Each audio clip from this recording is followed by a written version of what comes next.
안녕하세요. 부동산 고모입니다. 오늘은 전세계약 시 주의사항 3가지를 말씀드릴 건데요. 이 영상은 전세계약을 처음 쓰시는 사회초년생, 결혼으로 전셋집을 구해야 하는 신혼부부들처럼 전세계약이 처음이신 분들을 위해 알기 쉽게 준비한 영상입니다. 전세계약 시 가장 중요한 것은 내 보증금이 계약기간 종료 후 안전하게 받을 수 있을까입니다. 그러므로 계약 전 등기부 등본이나 특약사항에 있는 특약 조건을 꼼꼼히 확인해 보셔야 하는데요. 지금부터 내 보증금 지키는 방법을 말씀드리겠습니다. 조카님이 전셋집을 구할 때 전세자금 대출을 계획하고 계신 분은 마음에 드는 집이 정해졌다면 중개사님께 임대인이 전세자금 대출 받는 것에 동의하는지 확인 요청하셔야 됩니다. 간혹 집주인이 전세자금 대출은 안 됩니다 하시는 분도 계시거든요. 모든 조건이 가능하게 되면 중개사님은 임대인 계좌 받을 테니 얼마만 입금하세요. 다른 사람이 먼저 입금하면 이 집 놓쳐요 하실 겁니다. 여기서 입금 전 조카님은 확인하실 서류가 있는데요. 등기부 등본입니다. 첫 번째, 등기부 등본은 부동산 등기와 관련된 권리관계를 적어둔 문서로 부동산의 주소, 부동산 소유자, 근저당 설정 같은 채무관계를 볼 수 있는데요. 등기부 등본에서 확인할 사항은 서류 발급한 날짜, 부동산 소유자, 부동산 주소, 근저당 설정 등 압류 현황입니다. 등기부 등본 서류 하단의 날짜를 확인하시고 표제부 아랫부분에 임차할 집 주소가 등기부 등본에 있는 주소와 일치하는지, 갑구의 소유자가 누구인지, 을구 근저당 설정이나 압류 현황이 있는지, 근저당 설정이 있을 시 채권 최고액은 얼마인지 확인하셔야 합니다. 원룸 월세 계약에서도 말씀드렸듯이 등기부 등본상 근저당 설정도 되어 있고 압류도 되어 있는지, 또는 근저당 설정 금액과 전세금을 더하면 매매가의 70%가 넘는 집, 신탁 등기로 되어 있는 집, 이런 복잡한 집은 계약을 포기하시고 다른 집을 선택하세요. 여기서 잠깐, 근저당 설정이 되어 있지만 임대인이 전세를 놓으면 등기부 등본상 근저당 설정된 채권 최고액을 말소하겠다 하는 집은 계약하셔도 됩니다. 대부분 근저당 설정은 집을 살 때 임대인이 은행에서 돈을 빌린 대출금입니다. 은행은 대출 시 원금의 120%에서 130%까지 채권 최고액으로 근저당 설정을 합니다. 임대인이 전세 놓으면 은행의 대출금 상환하고 채권 최고액 근저당권도 말소하겠다 하는 집은 계약하셔도 됩니다. 특약사항에 특약 조건만 잘 명시하시면 되고, 이 부분은 다시 특약사항에서 정리해 드리겠습니다. 등기부 등본 확인하시고 이상 없다 생각되시면 임대인 명의 통장으로 가계약금을 보내시고 꼭 중개사님께 문자를 남기세요. 계약이 진행되지 않을 시 가계약금 전액을 반환받는 조건으로 입금합니다. 현빈 명의로 200만 원 이체했습니다. 이제 임대인과 계약 날짜를 정하시고 계약서 작성이 남아있는데요. 계약서 쓰는 날 대부분 전세계약은 금액이 크기 때문에 임대인과 직접 계약을 하지만 간혹 대리인이나 중개사님이 대리계약을 진행하는 경우가 있습니다. 대리계약 시 반드시 받아야 되는 서류는 대리인 신분증, 대리인 인적사항, 임대인 인감증명서, 인감도장, 신분증, 임대인이 써준 우임장입니다. 그리고 임대인과 통화를 하셔서 누구를 우임하셨는지 우임 여부와 임대인 성함, 임대차 하는 집 주소, 전세금, 임대기간 등 확인하시고 통화 녹음을 해두셔야 합니다.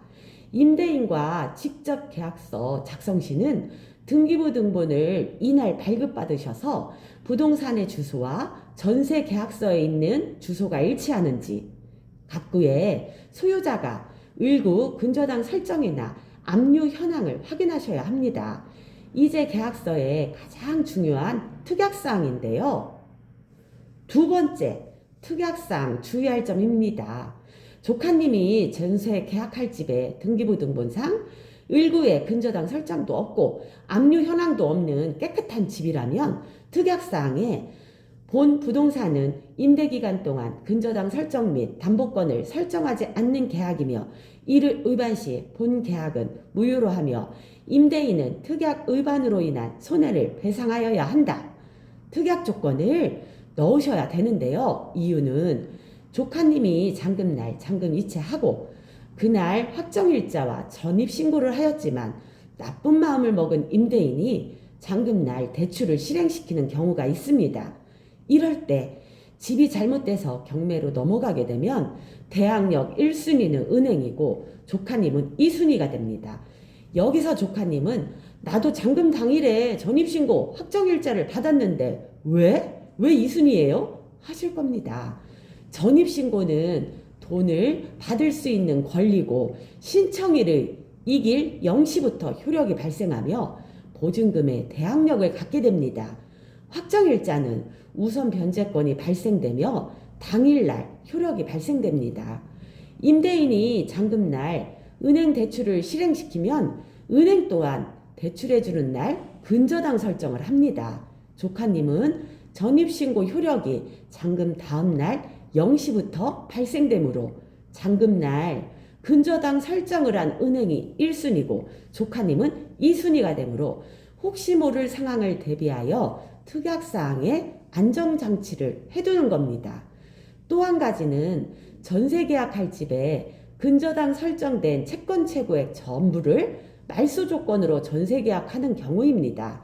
이때 특약사항에 임대인은 잔금 시 본 건물에 설정된 근저당 채권 최고액을 말소하기로 하며 임대기간 동안 근저당 설정 및 담보권을 설정하지 않는 계약이고 이를 위반 시 본 계약은 무효로 하며 특약 위반으로 인한 손해를 배상하여야 한다.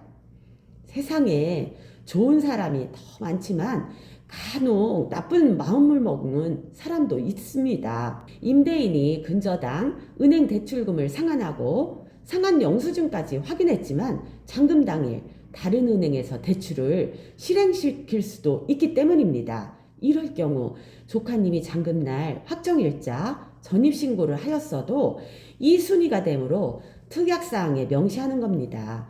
또 한 가지는 임대인의 미납세금으로 인한 문제입니다. 계약날 임대인의 납세증명서를 요구하면 된다지만 동의하는 임대인은 많지 않습니다. 주택 임대차 보호법에 체납정보 확인권이 신설 계획이랍니다. 집주인 동의 없이 미납 국세 열람이 가능하며 임대차 개시일까지랍니다. 임대인과 미납세금을 물어보기 껄끄럽다면 특약사항에 임대인은 국세, 지방세, 체납 사실이 없음을 고지한다. 또한 계약 체결 후 임차인은 세무서 및 지방자치단체 등의 임대인의 체납 사실을 확인할 수 있도록 한다. 입니다. 마지막으로 가계약금 입금 전 임대인의 동의를 받았던 전세자금 대출입니다. 특약사항에 임대인은 전세자금 대출 진행 시 적극 협조하며 전세 대출이 일어나지 않을 시 지급한 계약금은 그대로 반환한다. 입니다. 세 번째, 조카님 전세 계약하면서 등기부등본은 몇 번 확인해야 할까요? 가계약금 입금 전 1번, 계약서 쓰는 당일 2번, 잔금날 잔금 이체 전 3번, 잔금 다음날 4번, 총 4번 확인하셔야 됩니다. 네 번째는 왜? 하실 겁니다. 특약사항에 특약 조건을 잘 넣었더라도 잔금 다음날 변동사항이 없는지 등기부등본 열람을 권해드립니다. 등기부등본은 중개사님께 부탁하셔도 되고 핸드폰에서 대법원 인터넷 등기소 들어가셔서 확인하셔도 됩니다. 여기서 조카님 가계약금, 계약금, 잔금 모든 돈은 어디로 보내죠? 네, 맞습니다. 임대인 명의 통장으로 이체하셔야 됩니다. 그리고 전세자금 대출, 전세보증보험은 가계약금 이체 후 바로 조카님이 알아보셔야 합니다. 마지막으로 잔금 후 이사보다 더 중요한 한 가지 꼭 잔금날 확정일자 전입신고 하셔야 합니다. 오늘도 고무 영상 끝까지 들어주셔서 감사합니다. 안녕.